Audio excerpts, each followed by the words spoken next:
Bismillahirrahmanirrahim. Dear students, today I am going to discuss a very important lecture in physical chemistry, which is Maxwell distribution of molecular speed. So let's discuss our lecture. In order to explain the concept, let me have gas molecules enclosed in the container. आपके सामने container दिया हुआ है, इसके अंदर gas के molecules मौजूद हैं. ये गैस के molecule random in motion होते हैं और ये एक दूसरे के साथ कोलाइड कर रहे होते हैं. हर गैस के मॉलिक्यूल के पास अपनी एक काइनेटिक एनर्जी होगी. ड्यूरिंग कोलिजन्स ये अपनी जो एनर्जीज हैं ये म्यूचुअली एक दूसरे को ट्रांसफॉर्म कर रहे होते हैं, शिफ्ट कर रहे होते हैं. वो गैस के मॉलिक्यूल जो हाई काइनेटिक एनर्जी के साथ ट्रेवल कर रहे होते हैं उनकी मॉलिक्यूलर स्पीड हाई होती है, और वो गैस के मॉलिक्यूल जो लो काइनेटिक एनर्जी के साथ मूव जिनके पास लो काइनेटिक एनर्जी आपके पास उनकी जो मॉलिक्यूलर स्पीड होगी वो क्या होगी जी, लो होगी. लिहाजा मैं ये कह सकता हूँ कि कंटेनर के अंदर जो गैसियस सिस्टम जो गैस के मॉलिक्यूल मौजूद हैं वो डिफरेंट वेलोसिटीज के साथ जा रहे हैं,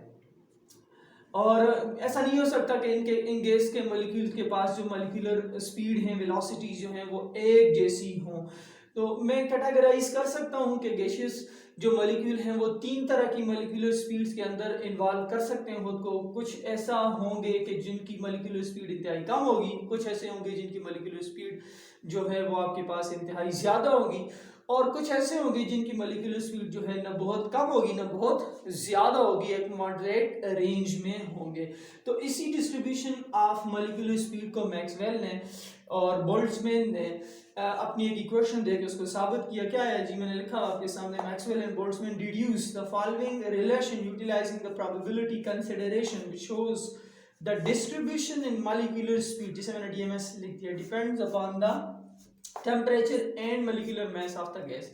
मैक्सवेल और बोल्ट्जमैन ने प्रोबेबिलिटी के कॉन्सेप्ट्स को इस्तेमाल करते हुए ये बताया कि जो गैसियस सिस्टम है उनकी जो मॉलिक्यूलर स्पीड्स हैं वो आपके पास डिफरेंट होती हैं, और ये मॉलिक्यूलर स्पीड्स जो हैं वो डिपेंड करती हैं किसके ऊपर जी, मॉलिक्यूलर मास और टेम्परेचर के ऊपर. How these molecular speed depends upon the molecular mass and temperature, ये मैं अपने वीडियो के दूसरे हिस्से में आपको बताऊंगा. इक्वेशन क्या है जी, इक्वेशन आपके पास है 1/n into dn by dc is equal to 4 pi m by 2 pi rt 3/2. फिर एक्सपोनेंशियल टर्म है mc square divide by 2 pi rt c square. याद रखें ये जो एक्सपोनेंशियल टर्म है इट इज बोल्ट्जमैन कांस्टेंट. इसे भी मैं अपने इसी वीडियो के दूसरे हिस्से में आपके सामने एक्सप्लेन करूंगा. अच्छा, इस इक्वेशन के अंदर ये क्या है and how it is helpful to understand the molecular distribution of molecular speeds. ठीक है, तो आप देखें बेटा, n जो है it is the total number of gaseous molecule. आपके सामने ये कंटेनर है, इसमें जितने गैस के मॉलिक्यूल हैं वो n इससे रिप्रेजेंट कर रहा है. लेट्स से अगर इसके अंदर 1 mole of gaseous system gas मौजूद है आपके पास, तो इट मींस के 6.02 10 की पावर 23 गैस के मॉलिक्यूल अंदर मौजूद हैं. Total number of molecules. dn और dc क्या है, ये small fraction of gas molecule having unit velocities. dn उस नंबर को गैसियस मॉलिक्यूल के उस फ्रैक्शन को शो कर रहा है जो यूनिट वेलोसिटी चेंज में इन्वॉल्व है, और dc वो चेंज इन वेलोसिटी है जो कि हम स्मॉल इंटरवल के लिए ले रहे हैं. कैसे, इसको यूं समझ लेते हैं. आप देखो बेटा, आपके पास जो गैसियस मॉलिक्यूल मौजूद है इस कंटेनर के अंदर, लेट्स से उनकी जो वेलोसिटी की रेंज है वो 0 से लेकर आपके पास कहाँ पर है जी, इन्फिनिट रेंज में हो सकती है. कि बाज़ मॉलिक्यूल जो हैं वो 1 मीटर पर सेकंड से जा रहे हैं, बाज़ 2 से जा रहे हैं, बाज़ 3 से जा रहे हैं. हम इसको इस तरह से जो है वो डिवाइड कर देते हैं, ठीक है, फ्रैक्शंस में, कि ये वेलोसिटी रेंजेस हो सकती हैं. ना dn क्या है बेटा, dn जो है वो आपके पास रिप्रेजेंट कर रहा है किस में जी, किसको जी, total number of gaseous molecule क्या था, n थे आपके पास. तो dn वो small fraction of gaseous molecule है जो कि इन्वॉल्व है किस में जी, यूनिट वेलोसिटी चेंज में. लेट्स से ये वेलोसिटी c1 थी, ये क्या थी, c2 थी, तो dc क्या हो गया आपके पास जी, c2 माइनस c1 हो गया. ठीक है, इतनी वेलोसिटी चेंज में जो गैसियस सिस्टम जो गैसियस मॉलिक्यूल इन्वॉल्व है वो हमारे पास क्या हो गया जी, dn हो गया, जो कि इस इक्वेशन में इस तरह से मौजूद है, dn by dc. तो असल में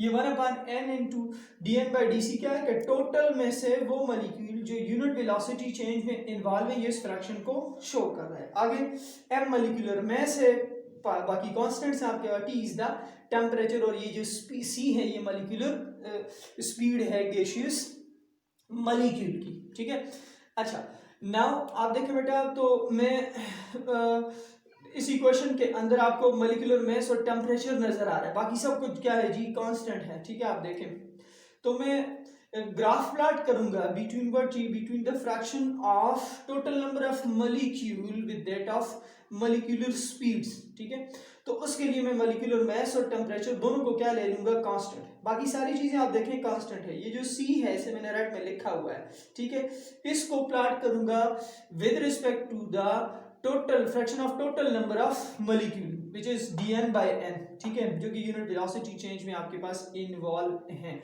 इसे प्लॉट करूंगा और समझने की कोशिश करेंगे कि आपके पास जो मॉलिक्यूलर स्पीड्स हैं वो कितनी किस्म की आपके पास, क्या गैसियस मॉलिक्यूल जो है वो एक ही तरह की स्पीड में इन्वॉल्व हैं या डिफरेंट स्पीड्स हो सकती हैं। तो बेटा ग्राफ को प्लॉट करने के लिए मैं दोबारा से आपके सामने वही मैक्सवेल की इक्वेशन मैंने लिखी हुई है, ये इक्वेशन थी। ठीक है, 1/n dn by dc is equal to what जी, 4πm by 2πrt और आगे एक्सपोनेंशियल टर्म और फिर ये c स्क्वायर। मैंने आपसे कहा था कि मैं मास और टेम्परेचर दोनों को क्या ले रहा हूँ जी, कांस्टेंट। मतलब जो मॉलिक्यूलर मास है, जो गैस इनक्लोज है कंटेनर के अंदर, उसका जाहिर सी बात है फॉर फिक्स अमाउंट इसका मॉलिक्यूलर मास क्या है जी, कांस्टेंट है। टेम्परेचर है, खास टेम्परेचर के ऊपर हम ये स्पीड्स स्टडी कर रहे हैं। ठीक है, अब मैं प्लॉट कर रहा हूँ किसको जी, dn by n टोटल जो आपके पास fraction of total number of molecule को प्लॉट कर रहा हूँ with that of c, with that of c which is the velocity. ठीक है, ये क्या आपके पास ही, it is dn by n fraction of total number of molecule.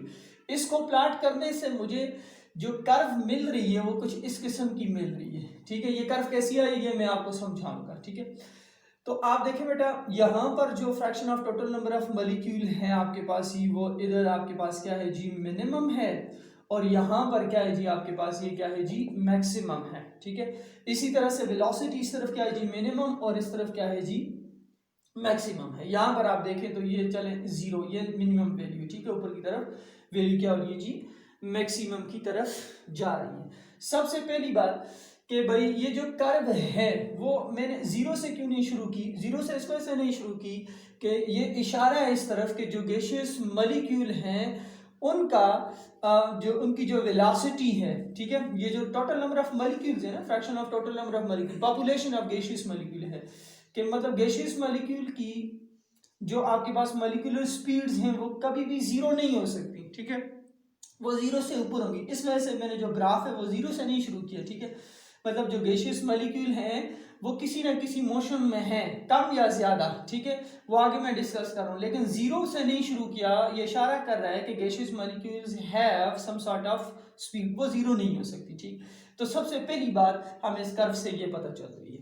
दूसरी बात हमें ये पता चल रही है कि जो गैसियस मॉलिक्यूल हैं वो उसका कुछ हिस्सा जो है वो इन्वॉल्व है किसमें जी, जिनकी मॉलिक्यूलर स्पीड क्या है जी, कम है। ठीक है, ये पॉपुलेशन ऑफ गैसियस मॉलिक्यूल है। ठीक है, तो आप देखें ये थोड़ा सा कम है आपके पास, जो जिनकी स्पीड क्या है जी, मिनिमम रेंज की तरफ है। फिर दूसरा हिस्सा वो है गैसियस मॉलिक्यूल का जिनकी मॉलिक्यूलर स्पीड इंतहाई क्या है जी, ज्यादा है, तो उसकी पॉपुलेशन भी आपके पास क्या है जी, कम है। ठीक है, आप देखें करस्पॉन्ड कर रहा है मिनिमम वैल्यू की तरफ। ठीक, तो 3 इंफॉर्मेशन अभी तक मैंने आपके सामने डिस्कस करनी कि गैस के मॉलिक्यूल की जो मॉलिक्यूलर स्पीड है वो आपके पास 0 नहीं हो सकती। क्यों कि उनके दरमियान डिस्टेंस ज्यादा होता है, जो इंटरमॉलिक्यूलर फोर्सेस हैं वो कम है, they are random in motion, और उनकी जो मॉलिक्यूलर स्पीड है वो 0 नहीं होती, कुछ ना कुछ है।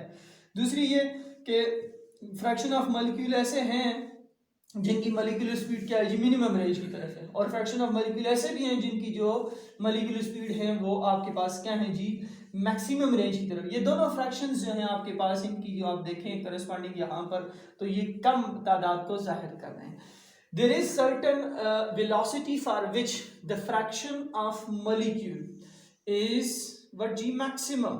There is certain velocity for which the fraction of molecule is maximum. ये जो सर्टेन वेलोसिटी है this is called is most probable velocity. कौन सी वेलोसिटी होती है जी, most probable velocity. It is actually the velocity possessed by a maximum number of gaseous molecule at a given temperature. ये temperature dependent है, आगे बताऊंगा आपको कैसे ये टेम्परेचर डिपेंडेंट है। आप इसके लिए देखें तो मैक्सिमम पॉपुलेशन है। ठीक है, ज्यादा मॉलिक्यूल इस तरह की वेलोसिटी में इन्वॉल्व हो रहे हैं जो कि ना बहुत कम है ना बहुत ज्यादा है, तो ये मोस्ट probable velocity है. How it depends upon the temperature and molecular mass, inshallah I will discuss it in the upcoming portion. तो मैक्सवेल की जो इक्वेशन थी वो यही बता रही है कि मॉलिक्यूलर जो स्पीड्स हैं आपके पास वो डिफरेंट आपके पास उनकी रेंज हो सकती है, मिनिमम भी हो सकती है आपके पास, हाई भी हो सकती है, और ये रेंज भी हो सकती है, जीरो नहीं हो सकता. ठीक. नाउ मैंने कहा था कि मैं आपको बताऊंगा ये ग्राफ कैसे आ सकता है. बेटा आप देखें इस इक्वेशन के अंदर बाकी सब कुछ कांस्टेंट है, ये दो टर्म्स हैं आपके पास, एक ये वाली और एक ये आपके पास सी स्क्वायर की है. इस टर्म को देखें तो ये कुछ डीकेइंग आपके पास नेगेटिव साइन की वजह से कुछ डीकेइंग कर्व की तरफ इशारा कर रही है, और ये सी स्क्वायर है. ठीक है. तो जिस वक्त आपके पास ये सी स्क्वायर ये वाला ये चेंज होगा आपके पास, इसके मैग्नीट्यूड को आप चेंज करेंगे तो आपको ये राइजिंग कर्व मिलती है. ठीक है. और जब आप इसके अकॉर्डिंग चेंज को देखें तो आपके पास ये जो डीकेइंग कर्व इस तरह से मिलेगी, दोनों को आप जोड़ देते हैं तो ये मैक्सवेल की डिस्ट्रीब्यूशन कर्व बन जाती है for that of distribution of molecular speed. Upcoming lecture में मैं टाइप्स ऑफ मॉलिक्यूलर स्पीड्स के ऊपर बात करूंगा, जिनमें आपके पास मोस्ट प्रोबेबल वेलोसिटी आपके पास या स्पीड है, दूसरा एवरेज स्पीड है, और तीसरा आपके पास क्या है जी, रूट मीन स्क्वायर वेलोसिटी. उनकी डेरिवेशन किस तरह से और ये कैसे टेम्परेचर और मॉलिक्यूलर मास के ऊपर डिपेंड करती है.